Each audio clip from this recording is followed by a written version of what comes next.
অযোগ্য চাকরিহারাদের কর্মসূচি অনুযায়ী প্রথম মিছিল পৌঁছবে হাজরা মোড়ে। সেখান থেকে তারা যাবেন কালীঘাটে মুখ্যমন্ত্রী মমতা বন্দ্যোপাধ্যায়ের বাড়ির উদ্দেশ্যে। কিন্তু মুখ্যমন্ত্রী বর্তমানে কলকাতাতেই নেই, তিনি রয়েছেন দীঘাতে। সূত্রের খবর, তার সঙ্গে চাকরিহারাদের এখনো কোনো কথাবার্তাই হয়নি, আর এই অভিযানের জন্য আগাম পুলিশের কোনো অনুমতিও দেওয়া হয়নি। ফলে আজ মুখ্যমন্ত্রীর সঙ্গে তাদের দেখা হওয়ার কোনো সম্ভাবনা নেই। উল্লেখ্য, গত শনিবার দুপুর 2টো নাগাদ শিক্ষামন্ত্রী ব্রাত্য বসুর সঙ্গে দেখা করার দাবিতে তার বাড়ির সামনে পৌঁছে যান অযোগ্য চাকরিহারারা। তবে ব্রাত্যর বাড়ির 100 কিলোমিটার দূরে তাদের ব্যারিকেড দিয়ে আটকে দেয় লেকটাউন থানার পুলিশ। এরপরই তারা সেখানে ধর্নায় বসে পড়ে।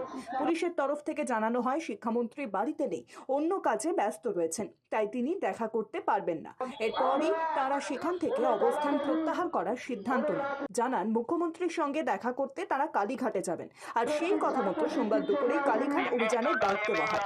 সুপ্রিম কোর্টের নির্দেশ, 2025 সালের 31শে ডিসেম্বর পর্যন্ত চাকরি বহাল থাকবে যোগ্য শিক্ষকদের, মিলবে বেতন পর্যন্ত। এরপরই তাদের একটি তালিকা প্রকাশ করে স্কুল সার্ভিস কমিশন, আর সেই তালিকাটি ইতিমধ্যেই জেলায় জেলায় বিভিন্ন ডিআই অফিসে পাঠানো হয়েছে। কিন্তু এই তালিকায় যাদের নাম নেই তারাই অযোগ্য বলে প্রাথমিকভাবে মনে করা হচ্ছে।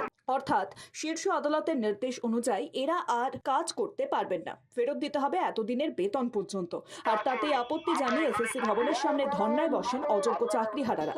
আমাদের মুভমেন্ট হচ্ছে, এই মুহূর্তে আমরা আমাদের কালীঘাট অভিযান আছে, হাজরা থেকে আমাদের কালীঘাট অভিযান হবে। আমরা এখান থেকে এক্ষুনি বেরোবো।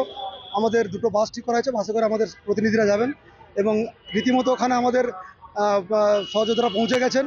আমরা ওখান থেকে 12:30 আমাদের র্যালিটা শুরু করব। তো আজকে দাবি ছিল মুখ্যমন্ত্রীর সঙ্গে দেখা করার, কিন্তু উনি এই মুহূর্তে আমরা যেটা জানিয়েছি নেই। কিন্তু আমরা কালীঘাটে ওনার অফিসে যে আছেন সেই দপ্তরে আমরা আমাদের যে আবেদন সেটা পৌঁছে দিতে চাই, সেই সূত্রে আমাদের যাওয়া। আর আজ তারাই কালীঘাট অভিযানের ডাক দিয়েছেন। Bureau report, sky news Bangla.